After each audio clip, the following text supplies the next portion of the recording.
Good day to all, especially to the panel of judges. I am Godopper Nathaniel Yugto and I am here to present my research proposal entitled Online Learning Platform Peer Dependency Index of Civil Engineering Students.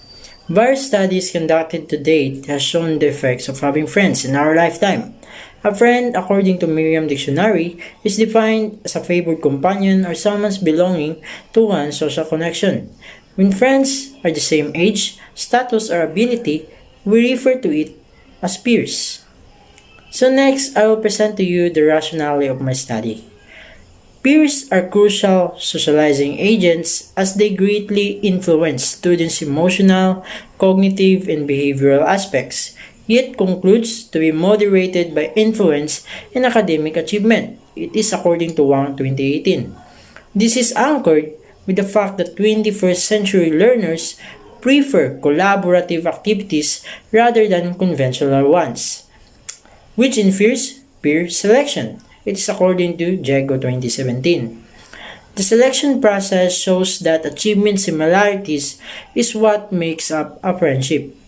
That is, if a student is a low-achieving one, he prefers to go along with those students of the same wavelength, while avoiding the high-ranking or high-achieving students who do the same thing. It is according to Grimm 2017. However, in the new normal setting of online education platform, which utilizes the power of the internet, this seems not to be the case. Because according to Chong 2019, the frequency of communication mediated by connectedness is positively related to students' academic self-efficacy, regardless of college generations. Yes, it is according to Chong 2019. Students' friendship range changed drastically in the new normal setting. They can now communicate with their peers anytime, anywhere, for whatever reasons. This is why the study of those stated that online learners' collaboration is not only peer support but helps form one's identity. Newly added that collaboration and supportive environment among learners contributes to their overall learning progress through effective feedback from one another. I will present to you the online learning process. Peer support and help form one's identity. It is according to Do 2016. Brings forth effective feedback among students that boast overall learning progress. It is according to Newdy 2017. However, various studies depicts the negative effect of peer dependency. For instance, in the study of Diego 2017, students now prefer to constantly change their group of friends to satisfy their desired performance levels without adapting to it themselves. For short, just being plainly dependent to others. It is according to Diego 2017, which results to these disadvantages or the online learning cons. Ignites frustration for collaborative activities in the online learning platform. It is according to Wang 2018. And decreases self and academic confidence among students. It is according to Smirnov 2018. In the Philippines, the severity of this prevalent norm is rooted deeply from the culture of fellowship or pakikisama and depth of gratitude or utang na loob. It is according to Diego 2017.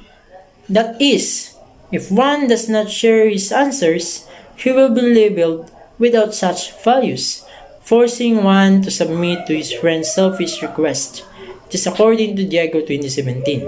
With all this literature, we can see that the effect of peer dependency is quite not clear. So I will present to you my research cap. The literature feels to weigh whether peer dependency is more beneficial for students or not. Friendship is what makes or breaks an individual. It is according to Maccabi 2016. So I will present to you the purpose of this research. The purpose of this research then is to, first, clarify the student's peer dependency index status in the online learning platform when compared to the face-to-face mode of education. Second, determine whether students' dependence factors differ significantly between that of the face-to-face mode of education and if it brings positive or negative effects to students' overall well-being.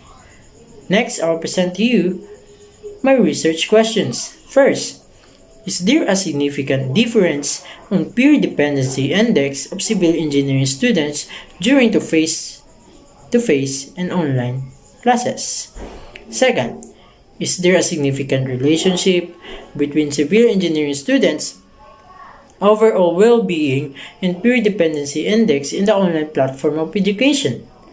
This study is founded on Aristotle's theory of friendship. The great philosopher said that there are three types of friendship. First, based on utility or benefits. In this research, it implies academic dependence, in which students communicate to their friends for academic desires. Second, based on pleasure or similar-mindedness in activity. It implies the social dependence wherein the students contact their peers to entertain themselves, acquire belongingness, or company in the midst of this crisis. Third, based on goodness. Friendship founded on the goodness of each other without minding the benefits or similarities. This implies the personal dependence or communication without ulterior motive and any manner of help is willingly given. So, on what you can see on your screen, it is my theoretical framework based on Aristotle's theory of friendship or Nicomachean ethics. Next, I will present to you the significance of the study. This study will greatly benefit the teachers in the university for if it is shown that peer dependence brings positive effect, they can further improve or develop new interactive learning activities that suit the students' needs in terms of peer support in this time of pandemic, given how challenging it is for some to do self-study. It will affect students to avoid cheating, online and offline, and other misconducts if a healthy route for academic excellence is made available. If it resulted having negative implications, then independent learning strategies can be brought to light. Here are the specific procedures to be done through this research. First off, this study is designed as quantitative descriptive one, as we are to collect numerical data from the participants, independent responses, and describe the result, making our role non-existent.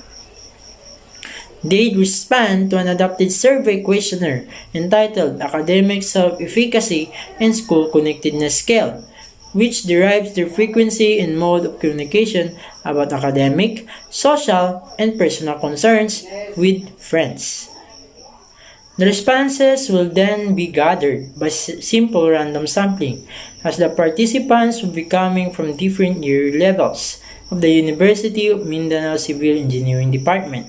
Afterwards, the result will be encoded in SPSS, or Statistical Package for Social Sciences, for statistical analysis. Results in discussion will follow. Ethical considerations such as the ones flashed on screen will be applied to protect the responder's identity.